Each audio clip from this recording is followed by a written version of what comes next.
గురుగారు విశ్వవసునామ సంవత్సరంలో కన్యా రాశి వాళ్ళకి ఏ విధంగా ఉంటుందంటారు? వ్యయం, రాజపూజ్యం, ఖర్చులు, లాభాలు ఇవన్నీ కూడా ఏ విధంగా ఉన్నాయి వీరికి? మనకి కన్యా రాశి గనుక చూసుకుంటే ఇందులో ఫస్ట్ ఉత్తర 2, 3, 4 పాదాలు, హస్త 1, 2, 3, 4 పాదాలు, చిత్త 1, 2 పాదాలంతా కన్యా రాశిలో ఉంటాయి. పేరు బలం గనుక ఫస్ట్ అక్షరం మనం చూసుకుంటే వీళ్ళకి టో, పా, పీ, పు, షం, నా, టా, పే, పో అన్న అక్షరాలంతా కూడా మనకి కన్యా రాశి కింద వస్తాయి. అయితే ఇందులో ఆదాయం వీళ్ళకి 14, వ్యయం 2, రాజ్యపూజ్యం 6, అవమానం 6 చూపిస్తుంది. ఈ ప్రకారం గనుక చూసుకుంటే వీళ్ళకి ఆదాయం చాలా ఎక్కువగా ఉంది. వ్యయం చాలా తక్కువగా ఉంది. అయితే రాజ్యపూజ్యం, అవమానం సమానంగా ఉంది కాబట్టి వీళ్ళు సమాజంలో ముందుకెళ్తూ ఉంటే ఒక తటస్థమైన వైఖరి ఉండి వీళ్ళ పని వీళ్ళు చక్కగా చేసుకుంటే చాలా బాగుంటుంది. అయితే మనకి ప్లానెటరీ యొక్క పొజిషన్ బట్టి ఉన్న స్థితిని బట్టి మనం చూసుకుంటే శని వీళ్ళకి కంటక శని అంటారు. అంటే కొన్నిసార్లు చాలా బాగుంటుంది, కొన్నిసార్లు కొంచెం ఇబ్బందులు పడే అవకాశం ఎక్కువగా ఉంటుంది. కొన్నిసార్లు ఉన్నట్టుండి చక్కగా ఆదాయం బాగుంటుంది, కొన్నిసార్లు ఆదాయానికి లోటు ఉండే అవకాశం ఎక్కువగా ఉంటుంది. అంటే వీళ్ళకి కొంచెం ఆటుపోటులతో కూడుకొని జీవితం అంతా ఒక రకంగా మోస్తరుగా ఉండే అవకాశం ఎక్కువగా ఉంది. ఒక రకంగా చెప్పడం ఇది యావరేజ్గా ఉంది, సామాన్యంగా ఉందని మనం చెప్పుకోవాలి. అందులోకి శని కంటక శని ఎక్కువగా వీళ్ళకి ట్రావెలింగ్ చేసే అవకాశం ఎక్కువగా ఉంటుంది, జర్నీలు చేసే అవకాశం ఎక్కువగా ఉంటుంది. జర్నీల్లో కొంచెం జాగ్రత్తగా ఉండాలి. గురువు 10వ ఇంట్లో ఉండటం వల్ల ధనానికి హాని వస్తుంది. చేసే జాబ్లో చాలా ఒత్తిడి ఉంటుంది. గురువు ఇది సరైన పొజిషన్ కాదు. అయితే వీళ్ళకి 6వ ఇంట్లో రాహు ఉండటం వల్ల చక్కటి యోగ్యతనిచ్చడం వల్ల మనీ ప్రకారంగా చాలా బాగుంటుంది. శత్రువులపైన వీళ్ళదే విజయం అన్నట్లుంటుంది. కోర్టు వ్యవహారాల్లో బాగుంటుంది.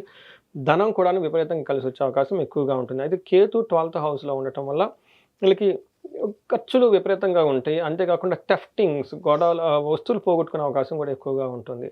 సో ఈ విషయాలు గమనించుకొని అంతా చక్కగా ప్లాన్ చేసుకుంటే ప్రొఫెషనల్ మ్యాటర్స్లో కొంచెం జాగ్రత్తగా ఉంటే మిగతా విషయాల్లో వీళ్ళకి చాలా బాగుందని మనం చెప్పుకోవాలి. గురుగారు కన్యా రాశి వాళ్ళకి ఆటుపోట్లు ఎక్కువగా ఉంటాయని చెప్తున్నారు. మరి ఈ సమస్యలన్నీ కూడా కాస్త పరిహారం పొందాలి అంటే వాళ్ళు ఎటువంటి పరిహారాలు చేసుకోవాలి? ఎటువంటి ఆధ్యాత్మిక చింతన వాళ్ళు చేయాలంటారు? వీళ్ళకి గురువు 10th హౌస్లో ఉండటంతో ఒక్క 1 ఇయర్ మే నుంచి మే వరకు చాలా జాగ్రత్తగా ఉండాలి. ప్రొఫెషనల్ మ్యాటర్స్లో స్థితి నాశనం అని కూడా చెప్తూ ఉంటారు.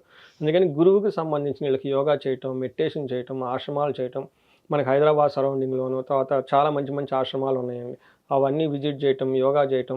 ఈ టైంలో వీళ్ళకి గురువులకు వాళ్ళకి చదువు చెప్పిన గురువులు కానివ్వండి, వాళ్ళు రెగ్యులర్గా వెళ్ళే ఆస్ట్రాలజర్స్ కానివ్వండి, లేదంటే ఒక ఆస్ట్రాలజర్స్ని కలిసి వాళ్ళకి జాతకం అంతా చూపించుకొని వాళ్ళ దగ్గర వాళ్ళ మార్గంలో వెళ్తే చాలా చక్కగా కలిసి వస్తుంది.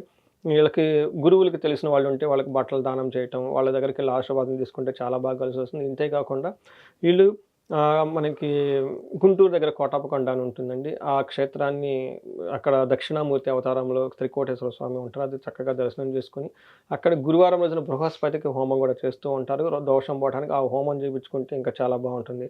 రాహు చక్కగా అనుకూలిస్తూ ఉన్నారు. శని కంటక శని కాబట్టి ఏదైనా స్పెసిఫిక్ పాయింట్ ఆఫ్ వ్యూలో వీళ్ళకి ఏదైనా ప్రాబ్లం వస్తే దానికి సంబంధించిన మనకి ఏదైనా కనెక్ట్ అయితే వాళ్ళకి పరిష్కారం చేయొచ్చు. బట్ ట్రావెలింగ్ ఎక్కువ చేస్తున్నారు, జాగ్రత్తగా ఉండాలి కాబట్టి ప్రయాణాలు చేసే ముందు ఒక్కసారి వీళ్ళు శనికి లేదంటే శివుడికి ఒక రుద్రాభిషేకం చేసుకుంటే చాలా బాగుంటుంది. శనికి పెట్టే బాధల నుంచి శని త్రయోదశి రోజున శనికి తైలాభిషేకం చేస్తే చాలా బాగుంటుంది.